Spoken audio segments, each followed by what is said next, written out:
Welcome to the monthly update for June 2024. I'm recording today at my workspace. I'm a little bit tired. I just had a really nice nap on our carpet in the living room. It's so soft and cozy. Yeah, it's a Sunday. Okay, June. We went to Icaros. It's a medicine festival, not so far from Lisbon. That was interesting. We met a Siberian shaman there that we worked with a little bit, Jara and me. I'm gonna share more about that in a second. What was also really interesting about this experience was we arrived and basically in our normal clothes, and everyone there had this, specific hippie look, with those kind of colors, and so we're just looking different.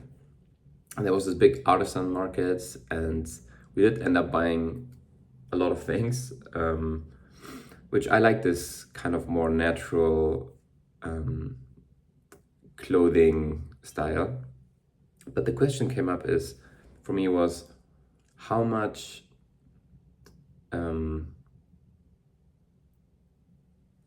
is really me, and like what is authentic, because I don't just want to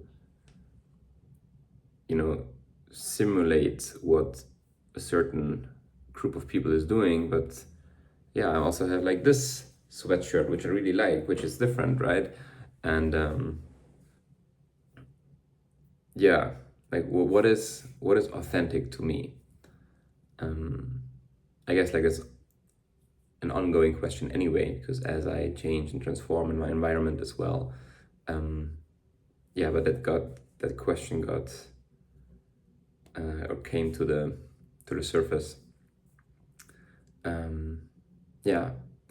We met this shaman there, and then at some point I was in his little tent, in his tipi, and I sat with him, and he said a few things around our relationship, and that I'm very much in my mind a lot, which definitely true.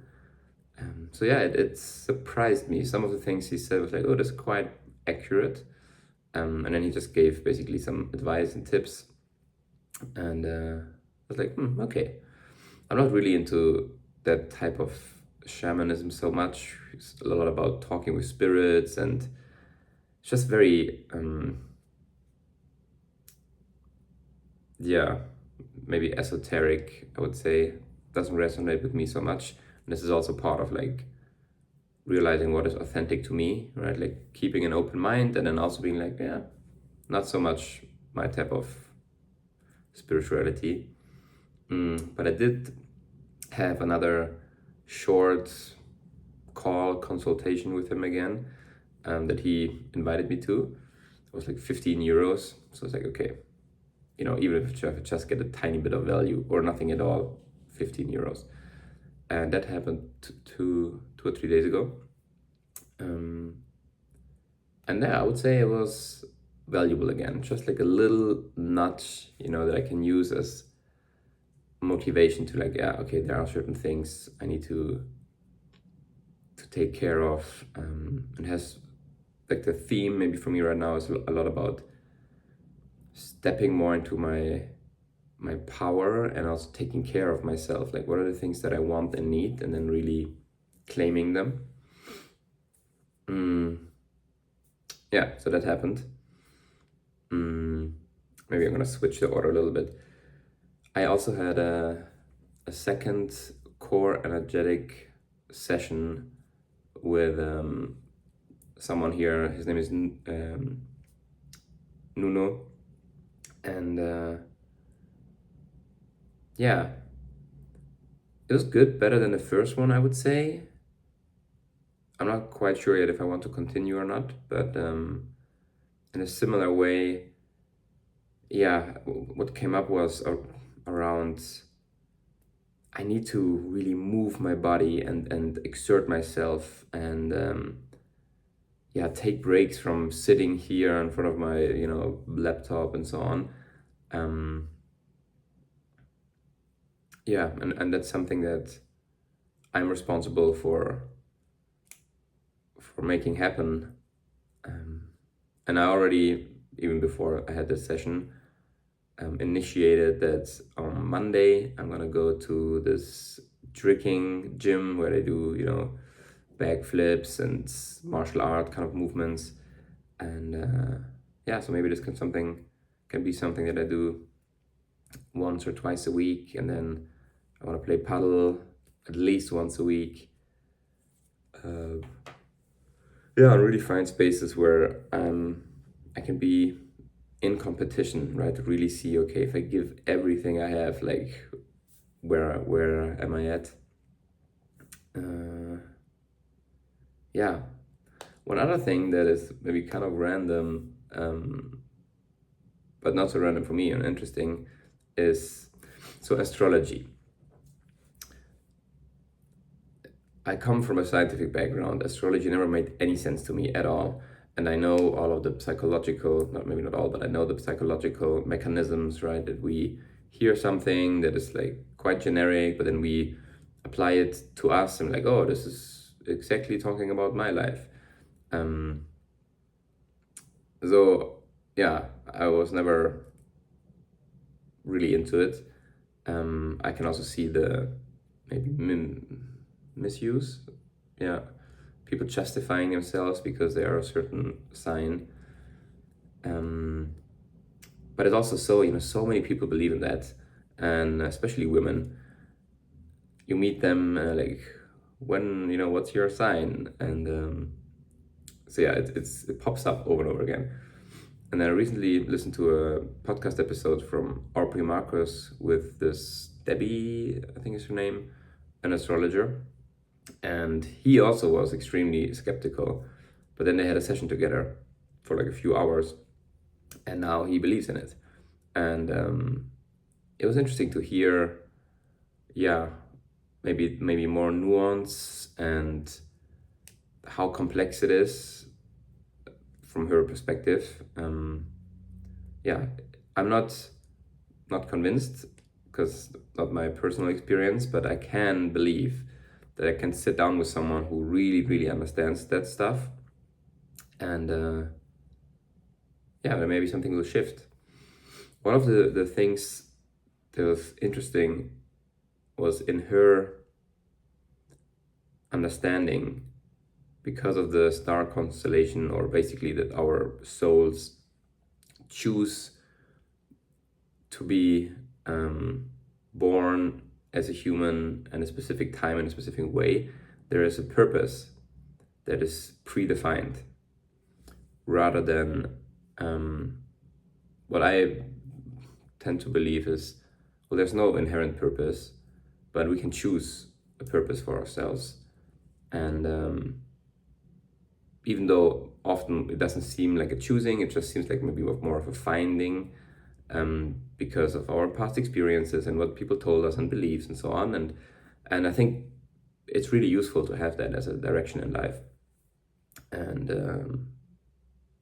yeah, but maybe there is something like a soul's purpose that is really that you could go to 10 different astrology masters and they will all come to the same conclusion, not knowing about you and your experiences, but just looking at the stars, data, whatever. So yeah, open question.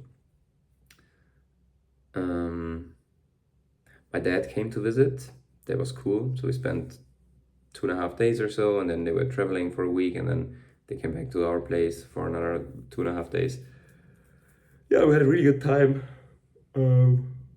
Got to know each other in a different way, and it was nice to show him how I live here in Portugal. Yeah, his wife was also here, and connecting with her was also really great. Yeah, I don't have a lot of kind of one-on-one time with him or with both of them, So that was really cool. Then we went to Waking Life. It's this really beautiful festival around the lake. We went for Thursday, Friday, Saturday, and then we decided to leave on Sunday evening. Reminded me a lot about of the Fusion Festival in Germany. Just the Fusion has 60,000-70,000 people. This has, I think, around 10,000. But really beautiful, amazing people. Everyone was so friendly. A lot of attention to detail, a lot of things to find and to discover. Music wasn't that great for me, but yeah, cool festival overall. It did really throw us out of our routine and business and focus. It took like basically a whole week to orient ourselves again. And yeah, like we really need to get our business going. And we're like, okay, enough festivals, there's nothing else planned. We do want to focus the next few months just on our business. But then a friend of ours, he goes to all the festivals basically, and he started his own festival last year for his birthday, and he's doing this again this year, and he invited us. And basically we said yes. We bought tickets, also for the both of us, over 1,000 euros.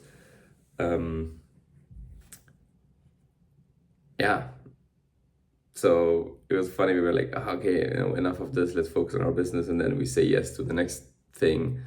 But it does sound like a really amazing opportunity to connect with a smaller group of people in a deeper way. And yeah, there are amazing people there. So I think it's gonna be fun and great and valuable. And it's only in like 3 months or so. So there's a little bit of time to get shit done, which is very necessary. Yeah, after the festival, like the whole maybe confidence, clarity was a little gone. Now a week later, it's picking back up. Yeah, and then this maybe added to the challenges a little bit in the last week. I did a 3-day water fast, so from Monday evening, last meal, to then Friday morning, first meal again. Diara started eating on Thursday already. But yeah, it was good. I'm proud that I did it. I did it with this free challenge from Gary Brecker. And yeah, we're motivated to do this a few times a year, 3 or 4 times a year, the 3-day fast, and then once, what did we say? Once a week? I think we did say once a week. 1 day where we don't eat. Maybe it's a Monday. So, no, maybe we're doing it tomorrow, I'm not sure. So tonight, last meal, and then just tomorrow, no food. Yeah. Okay. I think that's all I got. I'm gonna record some audio affirmations right afterwards. I played around with ChatGPT and come up with a little prompt, put in basically the situation of my life and what I want to shift, and then it's gave me a bunch of different I am statements, and from those I choose the ones that resonate with me. I'm just gonna record it and maybe put some cool background music behind it that has something that I can listen to in the morning when I'm sitting here on my little altar corner. All right, ciao.